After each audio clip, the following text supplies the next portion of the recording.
Reggie, I just sold my car online. Let's go, Grandpa. Wait, you did? Yep, on Carvana. Just put in the license plate, answered a few questions, got an offer in minutes. Easier than setting up that new digital picture frame. You don't say. Yeah, they're even picking it up tomorrow. Talk about fast. Wow, way to go. So, about that picture frame. Forget about it. Until Carvana makes one, I'm not interested. Car selling made easy. On Carvana. Pickup fees may apply. If you're a podcast host, listen up, this one's for you. My name is Allie Jackson. I'm the host of Finding Mr. Height, a dating and relationship podcast that I've been doing for 4 years now, sharing my positive and practical approach to dating that's built on my own life experience. And I wanted to share another experience that I've had, my secret behind monetizing my show. It's called Red Circle, and I was just telling my colleague about how much I love their platform. With Red Circle, not only am I getting a seamless hosting experience, but I also love the support I receive in ad sales. It's not just typical ad sales either. It's targeted opportunities based on my show and my life. And the platform is super simple. You just set your preferences and Red Circle matches you with sponsors that align with your show. You can vet every opportunity and their platform gives you great analytics. More recently too, my Red Circle team has brought me opportunities outside of my podcast on social media to really augment the podcast partnerships, bring them full circle. I just can't recommend them enough. If you want to give it a try, go to redcircle.com to get your free trial. That's redcircle.com for a free trial.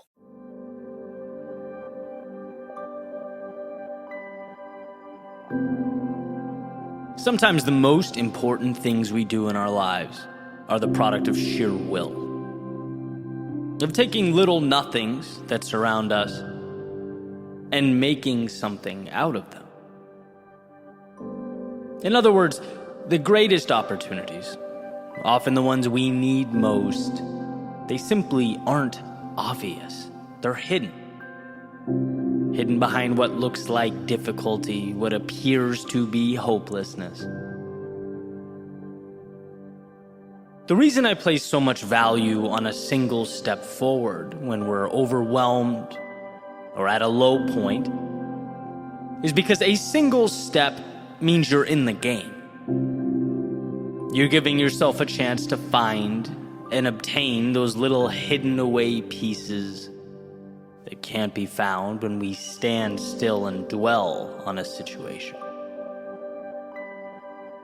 Mobility is empowerment. And when we move forward only with what we have, we're continuously reminded that what we have is enough. We have the tools, the resources, and the ability. We just have to somehow remind ourselves that with those tools, we are capable of building, of creating the incredible. So, quick story about what I believe is the best song ever written. Certainly one of them. And it's a little bit older now, but in 1998, a band called the Goo Goo Dolls released a song called Iris. And that song changed my life. It was the first album I bought. It introduced me to music. I listened to it, probably thousands of times. And even 24 years later, it gives me chills listening to it. And so I wanted to find out a little more about the song. And I came across an interview from Johnny Resnick, who is the frontman and songwriter for the band. And in this interview, the interviewer is asking Johnny about the song. Basic questions, how it came out, how he wrote it, and stuff like that. And there's a few points that I think are amazing. I want to share them with you. First is the state he was in prior to writing the song. He just came out of a divorce, personal life sort of in shambles, coming off of a bad record deal where the label from his previous album had done what record labels are notorious for, and ended up keeping the vast majority of the revenue.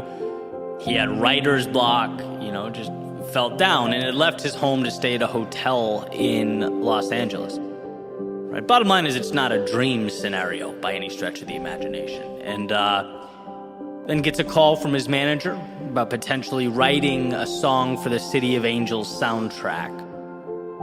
And he says he went and sort of auditioned with what he had, which was 2 lines of a song and a guitar with 2 broken strings. It was evidently good enough. He gets a nod from the label and starts writing. And the verses, according to Johnny in the interview, they align perfectly with the movie, right? It's an angel willing to give up anything, even his immortality, to be human so he could be with this girl, right? And it's this deep dive into, what it is to love someone so much that you give up everything for them.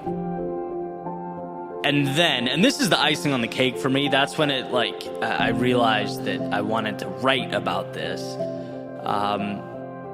The interviewer says essentially, okay, Johnny, the verses align with the movie, but the chorus, this revolutionary, big, beautiful, powerful chorus, it seems to take a left turn. Can you explain that to us? What were you thinking?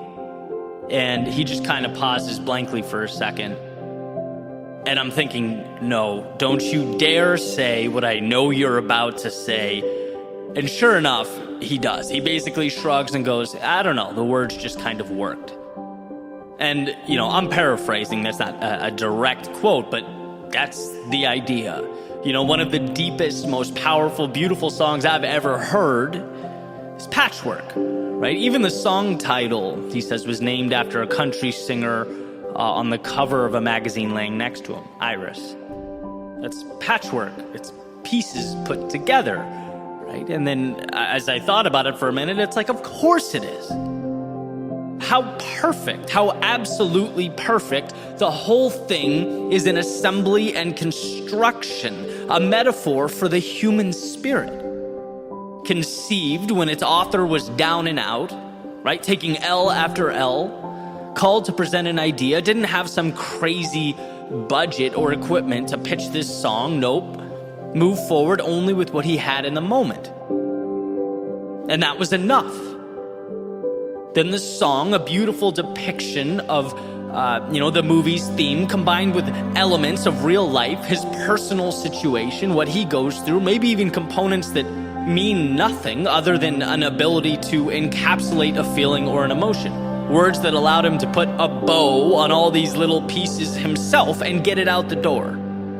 And millions of people listened to that song and were changed by it. Not because of what it meant to Johnny, but because it gave them a chance to take it and fit their own worlds and struggles into those same lines. It became a vehicle to inspire others to push forward, to find things in themselves they didn't know were there. This has become one of my favorite metaphors for finding the hero buried deep within yourself. Changing your life, changing your world, changing the world around you, the lives of others. Can truly be, and in fact often is, the result of just moving forward with what you have. Right? Realizing that even when the mountain seems too tall to climb, there is a way. We just require that mental shift. Listen to this question, right? Because I used to ask myself all the time, is this possible? Can this be done? Well, then that becomes the question that I focused on. And everything that occurred around me became evidence that would either support or invalidate that possibility. The second I came up against an inevitable barrier, I'd think, maybe this is telling me the answer is no. Right? Life will always be evidence for or against the questions that you choose to ask. Which is why it's so important that you're asking the right questions. Because the second you change that question to, look, I know this can be done, but how will I do it? You start looking at life as a puzzle that must be solved. That same obstacle that was once interpreted as a stop sign is now merely an indicator that the path exists, just perhaps somewhere else. You've extended the pursuit. You've given yourself permission to keep looking. And it's because of these self-created expeditions that we find more in ourselves. Things won't always go perfectly, but when you look at those imperfections through the right lens, you see that this isn't about you. It's about that particular door being locked. All you have to do is believe in yourself enough to move to the next one, to continue knocking until you find a door that opens, until you find that bridge to whatever comes next. And that's why I love that story about Iris, why I wanted to share it today. It's crafted during times far from ideal, with resources far from abundant, with words far from perfect or related or self-explanatory. But you end up on the other side with this masterpiece, this song that certainly changed my life and definitely impacted many others.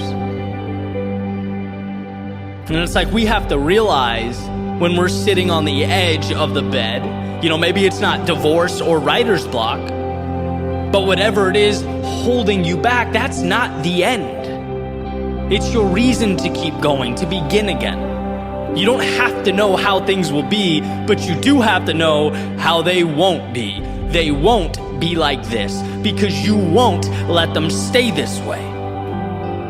And maybe it's not 2 written lines and a broken guitar. Maybe it's moving forward when your strength is not at a 10 out of 10. When you don't really have that spark. Or you're longing for some resources, some finances, wondering where they'll come from. But pushing forward one little step at a time until things start making sense. And maybe it's not a combining and restructuring of song lyrics, using your personal experiences to fill the gaps on the paper before you. But it's trusting that your own story will ultimately tell itself if you don't put the pen down. That the heroes will rise, the villains will fall, and the adventure will continue on. After all, that's what life is. One giant adventure, testing us, pushing us, and transforming us when we're at our lows, while reminding us during the good times why we're lucky to have been gifted that same adversity we once looked at with contempt. Why we're lucky that when everything's made to be broken, as the lyrics suggest, we get to make something imperfectly beautiful with the pieces.